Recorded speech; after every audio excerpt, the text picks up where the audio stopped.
সামনের মানুষটা দেখে আমরা মনে করি যে সে কত সুখে আছে, ভালো আছে, অথচ আমি কত কষ্টে আছি।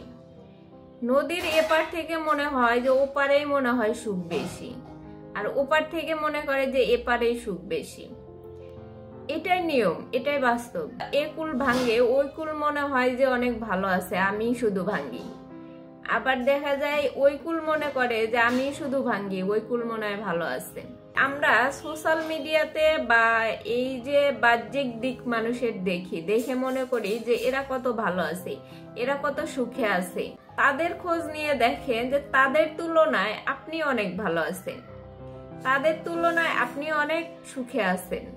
মানুষকে দেখানোর জন্য এগুলো শো অফ করে, আর আপনি তাদের এগুলো দেখে মনে করেন যে তারা কত সুখে আছে, ভালো আছে, তাদের কোনো কষ্ট নাই। একটা মানুষ বছরের পর বছর সেই দূর প্রবাসে পড়ে আছে, অথচ এ কি খাইতেছে, কি করতেছে না করতেছে, এইটা দেখার অনেক সময় ফ্যামিলির সময় হয় না। ফ্যামিলির মানুষজন শুধু মনে করে যে প্রবাস মানে টাকা, প্রবাস মানে আরামসে টাকা কামাই করে দেশে পাঠানো হয়। আসলে সেখানে যারা থাকে তারাই জানে যে আসলে কতটা কষ্ট করে তারপরে গিয়ে টাকা ইনকাম করে দেশে পাঠাতে হয়। যারা প্রবাসে থাকে একমাত্র তারাই জানে যে সারাদিন কাজ করার পরে যখন বাসায় এসে দেখে যে তার ফ্যামিলি ফোন ধরতেছে না বা ফোন ধরেও ব্যস্ততা দেখাইতেছে, তখন তার মনের যে অবস্থাটা, এটা একজন প্রবাসী ছাড়া আর কেউ বুঝবে না। আপনার যেটুকু আছে সেটুকুতে সন্তুষ্ট থাকেন। যখন আপনার যেটুকু আছে সেটুকু নিয়ে সন্তুষ্ট থাকবেন, তারপরে দেখবেন যে আপনার কোনো কষ্ট মনে হবে না। আপনি যখন মনে করবেন যে অন্যজন সুখে আছে, আপনি দুঃখে আছেন, তখন আপনার দুঃখটা বেশি হবে। আর আপনি যখন মনে করবেন যে না, আমার যা আছে, আমি যতটুকু আছি তাতেই আমি সন্তুষ্ট, তাতেই আমি ভালো, তাহলে দেখবেন যে আপনি ভালোই থাকতে পারবেন। তো অন্যের সুখ দেখে, অন্যকে ভালো আছে দেখে কখনো মনে করবেন না যে আসলে সেও সুখে আছে। এই পৃথিবীতে কেউ ভালো থাকতে পারে না, কম বেশি সবারই কষ্ট থাকে, কিন্তু কেউ হয়তো প্রকাশ করে, কেউ প্রকাশ করে না।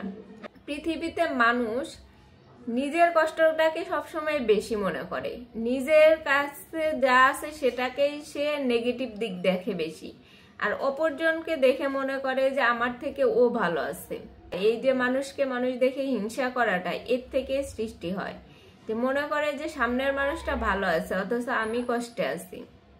এই যে প্রবাসীরা এত কষ্ট করে টাকা ইনকাম করে দেশে পাঠায়, আর দেশের মানুষ মনে করে যে বিদেশ মানেই টাকা, বিদেশ মানেই প্রচুর টাকা ইনকাম করতেছে, তার থেকে কিছু টাকা আমাদের দিতেছে। কিন্তু আসলে না, প্রবাসে যারা থাকে তারা বেশিরভাগ ক্ষেত্রে হয় সব টাকা বাংলাদেশে পাঠিয়ে দেয়, ফ্যামিলির কাছে পাঠিয়ে দেয়। বেশিরভাগ ফ্যামিলি এরকম যে সেই টাকা তারা যে প্রবাস থেকে ইনকাম করে দিতেছে তার জন্য না রেখে নিজের ফ্যামিলিতে খরচ করে শেষ করে দেয়।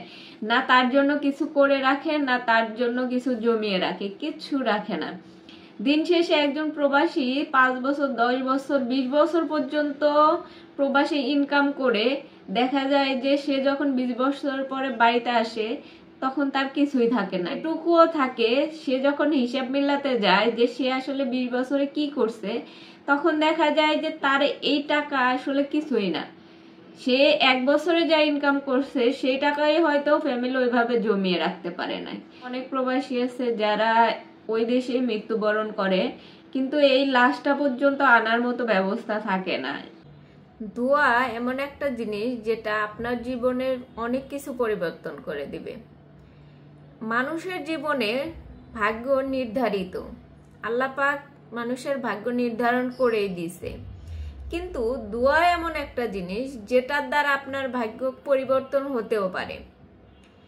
মানুষের জীবনের পরিবর্তন কোনো কিছু দ্বারাই করা সম্ভব না, শুধুমাত্র দোয়ার কারণে মানুষের ভাগ্য পরিবর্তন হতে পারে যদি আল্লাহ পাক চান।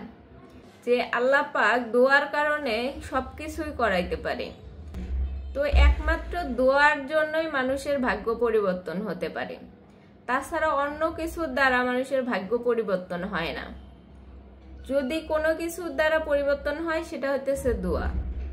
আপনি আপনার যে গণ্ডিটা, এই গণ্ডিটা পেরিয়ে বাইরে বের হয়ে দেখুন কত রকমের মানুষ এই পৃথিবীর মধ্যে আছে, যেটা আপনার কল্পনারও বাইরে, যে এত ধরনের মানুষ, এত মেন্টালিটির মানুষ এই দুনিয়ার মধ্যে আছে।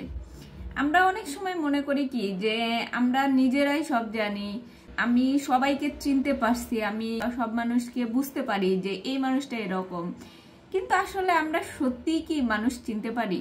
সস্তা জিনিসের খরিদ্দার বেশি, ব্যক্তিত্বহীন মানুষের বন্ধু বেশি, প্রতিবাদী মানুষের শত্রু বেশি, আর মিথ্যাবাদী লোকের মুখে মধু বেশি। এটাই হচ্ছে আমাদের সমাজের বর্তমান বাস্তবতা।